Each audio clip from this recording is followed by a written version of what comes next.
Welcome friends, নতুন একটা motivational এবং ইনফরমেটিভ ভিডিওতে সবাইকে স্বাগত জানাচ্ছি। আমি কৃষ্ণেন্দু ধরা। এই মুহূর্তে আমরা রয়েছি নদিয়ার চাকদাতে। এখানে আমরা এসেছি আমাদের একটা রিটেল ভিজিট করার জন্য। সাথে রিসেন্টলি যে মুহূর্তে আমরা ভিডিওটা শ্যুট করছি সেই সময় দাঁড়িয়ে হয়তো রিসেন্টলি একটা ইন্ডিয়ান ব্যাংকের সিএসপি উনি পেয়েছেন। কাউন্টার হয়তো এখনও পুরোপুরি কনভার্ট হয়নি, বাট উনি পেয়ে গেছেন এবং ওনার কোড জেনারেট হয়ে গেছে। উনি কিভাবে পেলেন এবং তার সাথে সাথে এই ব্যবসা মানে এই সাইবার ক্যাফে ব্যবসা ইন্ডিয়ান ব্যাংকের সিএসপি ছাড়াও উনি আরও অনেকগুলো কাজের সঙ্গে যুক্ত। দেশকে গড়ার, দেশ যারা চালাবে তাদের গড়ে যাচ্ছেন উনি। তো সেরকমই একটা মানুষের আজকের সাক্ষাৎকার আমরা নিতে চলে এসেছি এই চাকদাতে। এরকম একটা অসাধারণ মোটিভেশনাল ভিডিও পেতে আমাদের সাথে পাশে থাকবেন। আমাদের টেলিগ্রাম চ্যানেলকে আপনি ফলো করতে পারেন উইথ কৃষ্ণেন্দু। আমরা ফিল্ডে নেমে এক্সাক্ট এরকম প্র্যাকটিক্যাল ভিডিও শ্যুট করি, যেখানে আপনাদেরকে আমরা ইনফরমেশান দেওয়ার চেষ্টা করি যে এই ধরনের বিজনেস আপনি কিভাবে চালাবেন। আইআইবিএফ হোক, পিভিআর হোক, বা ট্রেড লাইসেন্স হোক, বা কারেন্ট অ্যাকাউন্ট হোক, বা আইটিআর ফাইল হোক, সব কিছুর জন্যে আপনি আমাদের সাথে সাজেশন নিতে পারেন, কথা বলতে পারেন। এবং এই পিএসডিএমটি, মানি ট্রান্সফার, রিচার্জ, বিজলি বিল, এনএসটিএল, পেমেন্ট ব্যাংক, সিএসপি বা অন্য যে কোনো বিষয়ের জন্য আপনি আমাদের সাথে কথা বলতে পারেন। তো চলুন বন্ধুরা, ভিডিওটা শুরু করব এখান থেকেই, আর সাথে থাকুন।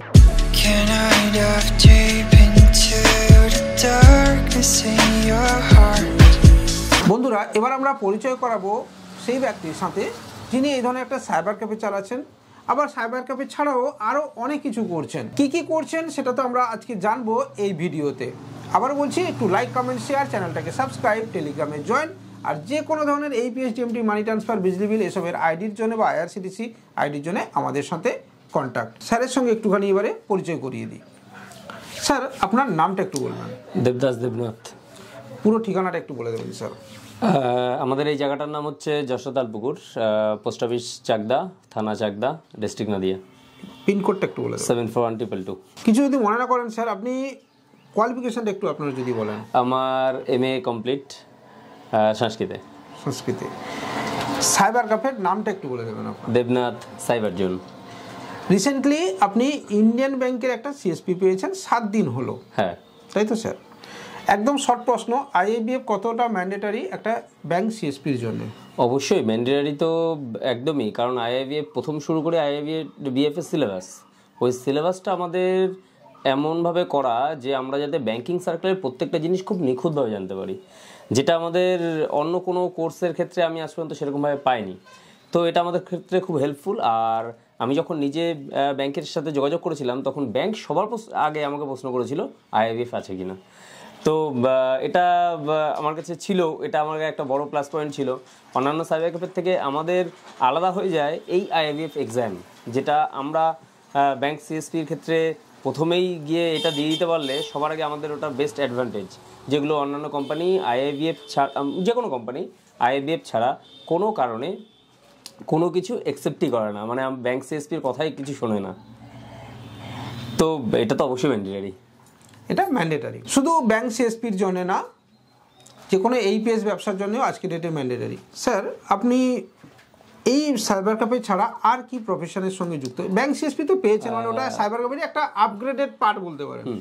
আর কি এই একদম এই ট্রেড বাদ দিয়ে আর অন্য কি ট্রেডের সাথে আপনি যুক্ত? দেখুন, মেইনলি আমার যেটা একদম লাইফের কর্মজীবনের শুরু, নানান কাজ টুকটাক আমি করেছি। মাধ্যমিকের পর থেকেই আমি লাইফে কিছু না কিছু কাজ করে আসছি।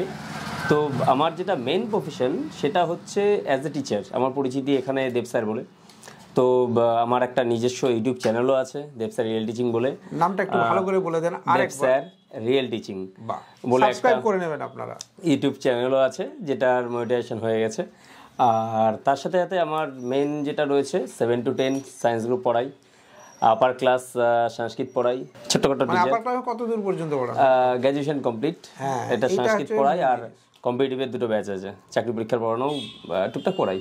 বাহ, তাহলে বুঝতে পারছেন একজন মানুষ চাইলে, চেষ্টা করলে কত কিছু করতে পারেন। একদিকে একদম ছোট থেকে একদম টপ ক্লাস পর্যন্ত টিউশন করাচ্ছেন, একটা নিজের ইউটিউব চালাচ্ছেন, একটা সাইবার ক্যাফে চালাচ্ছেন, আবার রিসেন্টলি একটা ইন্ডিয়ান ব্যাংকের গ্রাহক সেবা কেন্দ্র পেয়েছেন। অর্থাৎ পরিশ্রম করতে হবে। স্যার, এই যারা বাইরে বসে বিভিন্ন রকম বলে যে পরিশ্রম ছাড়া হয়ে যাবে অনেক কিছু, তাদের জন্য আপনার কি বার্তা অ্যাজ এ টিচার? দেখুন, পরিশ্রমটা আমি শিখেছি আমার বাবার কাছ থেকে। আমার বাবা একদম সকাল 5টায় শুরু করে, রাত 11টায় শেষ করে। তো আমার ভাই একজন চাকরিজীবী, ও গুডস গার্ডে রয়েছে। ওকেও দেখি আমরা যখন শীতের মধ্যে ঘুমিয়ে থাকি তখন অল টাইম ও ঠান্ডা হোক, ঝড় হোক, বৃষ্টি হোক কাজ করছে। তো এইগুলো আমাদের অনেকটা রক্তেই আছে। আমার মনে হয় প্রত্যেকটা বাঙালির রক্তে এটা থাকা উচিত। অনেকে বলে বাঙালিরা কুড়ে, একদমই নয়। আমি নিজে 5টায় উঠি, 6টা থেকে আমার ব্যাচ স্টার্ট হয় প্রত্যেক দিন। 6টা থেকে 8টা, 8টা থেকে 10টা, 10টার পর থেকে 11টায় আমার সাইবার ক্যাফে ওপেন হয়। এই টাইমটা একটা সময় ফাঁকা ছিল, তারপরে যাই হোক ব্যস্ততা শুরু করি একটু, তো 2টো পর্যন্ত এখানে থাকি। তারপরে আবার 4টা থেকে পড়ানো থাকে, 6টা বা কোনো দিন 7টা পর্যন্ত। তারপরে আমার সাইবার ক্যাফে করে নিয়ে বাকি টাইমটুকু রাত 9টার সময় কোনো দিন আমি পড়াতে যাই, 11টা পর্যন্ত পড়িয়ে বাড়ি ফিরি। তো এই যে মাঝখানে সাইবার ক্যাফের টাইমটুকু, ওই টাইমটুকু আমি একদম বিশ্রামে থাকিই না। আমি ঢোকার সঙ্গে সঙ্গে, আশেপাশে অনেক সাইবার ক্যাফে আছে, কিন্তু আশেপাশে থাকলেও কৃষ্ণেন্দুদা এবং অন্যান্য প্রত্যেকের সাহায্যে এমন কিছু হয়তো সাইড যেটা আমার আছে, যেটা অন্য কারণ নেই। তো এই কারণে দোকানে ঢোকার সঙ্গে সঙ্গেই ভিড়টা হয়ে যায়, আর ওর মধ্যেই ব্যস্ততা কেটে যায়, সময় কেটে যায় 10টা মানুষের সাথে কথা বলে। আরও নিজের ভালো লাগাটা, খাটনি না, পরিশ্রম নয়, এটা যেন মজার ছলে কাজটা হয়ে যায়, কাজকে ভালোবেসে। একদম। হ্যাঁ, মানে যেই ভালোবাসাটা পাওয়ার জন্য আমিও পূর্ব মেদিনীপুর থেকে এখানে এত দূরে চলে এসেছি। এবং এখানে একটা কথা বলি স্যার, আপনি কি সত্যি ভেবেছিলেন আমি কোনোদিন এখানে আসবো? না, কিন্তু আমি চেয়েছিলাম যে আপনি অবশ্যই কোনোদিন আসুন। এসছি তো, কারণ আমার ওই যে শুরুটা হচ্ছে, আমি যেদিনকে প্রথম মনে করি সাইবার ক্যাফে বিজনেস শুরু করব, সেদিনকে ইউটিউবের নানান ভিডিও আমি সার্চ করতে থাকি, যার ফলে আমার মনে হয় যে সেই সময় সিএসসি নেওয়াটা খুব জরুরি। যেই সিএসসিটার জন্য দরকার হচ্ছে টেক, এই ভিডিওগুলো সার্চ করতে করতেই কৃষ্ণদার সাথে আলাপ। হ্যাঁ, তো সেই থ্রুতেই আস্তে আস্তে মানে আমার সূচনাটাই কৃষ্ণদার হাত ধরে। না এরকমটা নয়, দেখুন অনেক অ্যাকচুয়ালি মানুষ শুরু করে তার নিজের জ্বালা থেকে, সোজা কথা, খিদে থেকে। মানে জ্বালাটা শুনলে আবার অনেকে জ্বলে উঠবে, তো জ্বালা নয়, খিদে থেকে। আমি কিছু করতে চাই, এই ইচ্ছে থেকে মানুষের যাত্রাপথটা শুরু হতে থাকে। আপনিও কিছু করতে থাকলে বা করার ইচ্ছে থাকলে আপনিও দেখবেন আপনার নৌকো যে দাঁড় বাড়াটা সেটা শুরু হয়ে যাবে। এবারে সেই নৌকোটাকে আপনি যাচ্ছিলেন এঁকে বেঁকে, আমি হয়তো একটুখানি হালটা সোজা করে দিয়েছি, ওটাই, আর আমি কিচ্ছু করিনি, নাথিং। তো বন্ধুরা, এরকম আড্ডা, মানে একজন মানুষের সাথে, খুব ভালো মনের মানুষের সাথে আমরা আজকে ভিডিও শ্যুট করছি। আড্ডা তো অনেক চলতে থাকবে, অফ দ্য ক্যামেরা তো চলবেই। তবে এবার ব্যাংকের সিএসপির জন্য যাব, কিভাবে আপনি ব্যাংক সিএসপি পেলেন স্যার?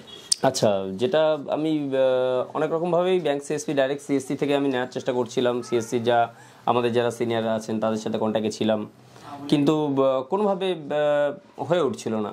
তো যাই হোক, আমার এক বন্ধু ব্যাংকের ম্যানেজারের সাথে খুব পরিচিত, এবং আমারও ওই ব্যাংকে কিছুদিন যাতায়াত ছিল।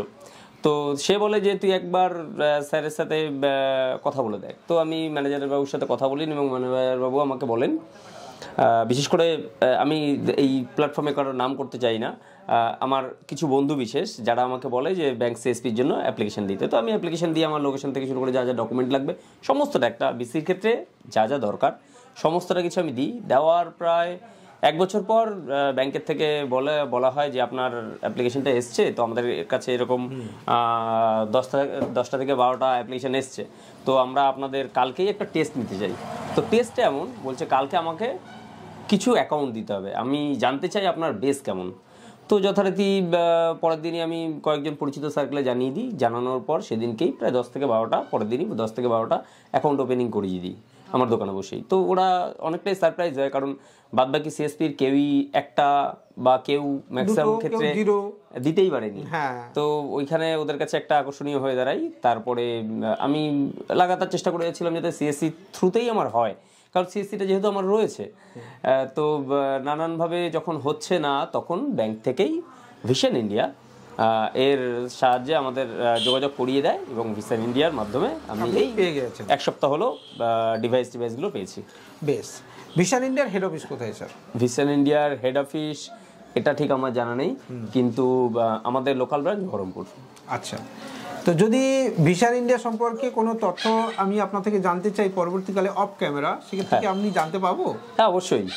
আমি যেটুকুনি চাইবো সেটুকুনি যদি আমার মতন অনেকেই আছে যারা এটা চাইছে যে সিএসপি ব্যাংক সিএসপি হয়ে যাক বা আদার্স কিছু হয়ে যাক, তো অবশ্যই আমি দেবো, কেন দেবো না। সবচেয়ে বিগ প্রবলেম যেটা হচ্ছে এই ব্যাংক সিএসপি পেতে গিয়ে এই কর্পোরেট বিসির নাম করে হিউজ ফ্রড হয়। মানে অ্যাকচুয়াল কোম্পানি কিন্তু জানে না তার নামে ফ্রড হচ্ছে, বা কোম্পানি জানলেও কোম্পানির কিছু করারও থাকে না, কারণ এই ফ্রডের চক্করে পড়ে 20,000, 25,000, 50,000 টাকা পর্যন্ত মানুষ খুইয়েছে। তো তাই আবারও বলছি, আমার সঙ্গে কথা বললে বা আমাদের টিমের সাথে কথা বললে কোনো চার্জ কেউ নেয় না, বা আমার নাম করে কেউ আপনাকে কোনো টাকা চাইলে দয়া করে দেবেন না। আমরা কোনো প্রকার চার্জের সঙ্গে জড়িত নই, এটা আপনাকে আমি আগে থেকে বলে দিলাম। টাকা যখন কোনো পাঠাচ্ছেন তখন শুধুমাত্র যদি কোনো চার্জ আপনি আমাকে পে করছেন, কৃষ্ণেন্দু ধারা আমার এই অ্যাকাউন্ট ডিটেলসটা দেখে নেবেন, আদারওয়াইজ আপনি পাঠাবেন না, ভেবে চিন্তে পাঠাবেন। পার ডে কত কাস্টমার আছে এখানে স্যার? মোটামুটি ধরুন সকাল থেকে আজকে 11টায় খুলি, প্রায় 2টোর সময় বন্ধ করি। সকাল থেকে মিনিমাম 35 জন কাস্টমার চলছে। এইপিএস এর উইথড্রল করছেন? হ্যাঁ, এইপিএস এর উইথড্রল করছি। আগে সই করাবেন না আগে টাকা দেবেন? আগে অবশ্যই সই করাবো, তারপরে টাকা, এটা তো বাধ্যতামূলক একদম। আজকের ডেটে পিভিআর ট্রেড লাইসেন্স একটা বিজনেস কারেন্ট অ্যাকাউন্ট অন্তত কতটা বাধ্যতামূলক? অবশ্যই। আমি যখনই ধরুন ফার্স্ট সাইবার ক্যাফে খুলেছি, প্রথম যেটা আমার প্রবলেম হয়েছে, যেটা সবাই বারণ করছিল যে এত বেশি ট্রানজ্যাকশন করো না, প্রবলেম হবে, তো এই প্রবলেম থেকে আমার মনে হয় ওয়াকিবহাল আমি প্রথম থেকেই হয়েছিলাম। আর ব্যবসা শুরু করার সঙ্গে সঙ্গে আমি কারেন্ট অ্যাকাউন্টটা, ট্রেড লাইসেন্সগুলো এগুলো সঙ্গে সঙ্গেই বানিয়ে নিয়েছিলাম, যাতে কোনো প্রবলেম না হয়। তো যারা এই ভিডিওটা দেখছো, কি সুন্দর দেখছেন, তাদের সকলকেই বলবো ব্যবসা করতে গেলে ব্যবসার মতন করা ভালো। একদম, ব্যবসা করতে গেলে বিজনেসের মতো করা ভালো। আইটিআর একটা করতে গেলে আজকের ডেটে 400-500 টাকা খরচ হয়। আপনি যদি চাইলে আমাদের সঙ্গে করতে পারেন। আইটিআর কতটা জরুরি এই ধরনের ক্যাফে বিজনেসের জন্য? অবশ্যই আইটিআর তো মাস্ট, মানে এই প্রত্যেকটা জিনিসের সাথে একটা লাইসেন্স যেমন আমাদের দরকার, সিএসসির মতন একটা প্ল্যাটফর্ম বা আদার্স কিছু প্ল্যাটফর্ম, আইটিআরও তেমন আমাদের অবশ্যই দরকার। বাহ, টিচার মানুষ বলতে পারেনও ভালো, ভিডিও বলতে গেলে 1 ঘন্টার হবে। আপনার লোকাল থেকে যারা দেখছেন, এসে স্যারের সাথে আড্ডা দিন, বিজনেস সম্পর্কে নলেজ নিন। আমরা যেমন ইউটিউবে ভিডিও বানাই, আমাদেরকে এরকম অনেক মানুষ দেখেন, ঠিক সেরকমই ভবিষ্যৎ গড়ার কারিগর উনি। কারণ আজকের ডেটে যারা পরে গিয়ে এই প্রজন্মটা পরে গিয়ে যারা ভবিষ্যৎ হয়ে দাঁড়াবে এই দেশের, উনি তাদেরকে তৈরি করে যাচ্ছেন। তাই আমার থেকে ইনি তো ভালো বলবেনই, কিন্তু সেই বলাটা কোথাও না কোথাও আমাদেরকে থামতে হবে। যে সমস্ত মানুষজন আপনাকে ভরসা করছেন, আপনি পড়াচ্ছেন, টিচার একদম শুরু থেকে, মানে ছোট বাচ্চা থেকে আপনি টপ ক্লাস পর্যন্ত পড়াচ্ছেন, তারাও অনেকে আপনার কাছে পরিষেবা নিতে আসে। প্লাস আপনি যেহেতু পরিচিত, লোকালি পরিচিত দেবনাথ স্যার হিসেবে, প্রচুর মানুষ আপনাকে শ্রদ্ধা করে, ভালোবাসে, রেসপেক্ট করে, সম্মান জানায়। তাদের অনেকেও আপনার কাস্টমার, তাদের উদ্দেশ্যে আপনার কি বার্তা থাকবে? দেখুন, অ্যাজ এ সাইবার ক্যাফের অনার হিসাবে আমার একটাই কামনা, শুধু যারা আমার কাছে এসেছেন তাদের সকলকে বেস্ট সার্ভিস দেওয়া, যারা ভবিষ্যতে আসবেন তাদেরকেও বেস্ট সার্ভিস দেওয়া, অবশ্যই হাসি মুখে এবং চিপ রেটে সার্ভিসটা দেওয়া, সঠিক পথে সার্ভিসটা দেওয়া। আর অ্যাজ এ টিচার যে কমিউনিটিতে আপনি বিলং করছেন, তাদের জন্য আপনার একদম ছোট্ট বার্তা। তো আমি বলবো, লাইফে যেই কাজটাই করো, সবসময় যে বন্দুক নিয়ে সীমান্তে দাঁড়ালেই যে আমরা দেশকে ভালোবাসি এরকম নয়। আমরা যদি ভালো স্টুডেন্ট হতে পারি, ভালো টিচার হতে পারি, ভালো সোলজার হতে পারি, ভালো সাইবার ক্যাফের অনার হতে পারি, এইটাও আমাদের কাছে বড় প্রাপ্তি, যাতে আমরা আমাদের কাজটা করলে ওটাই দেশের কাজ। থ্যাংক ইউ বন্ধুরা, সবাইকে এই ভিডিওটা এখানেই শেষ করছি, আর দীর্ঘায়িত করছি না। দেবনাথ স্যারকে স্পেশালি ধন্যবাদ, ওনার চ্যানেলকে সাবস্ক্রাইব করে দেবেন। এরকম ইনফরমেটিভ ভিডিও পেতে আমাদের সাথে পাশে থাকবেন। থ্যাংক ইউ, নমস্কার।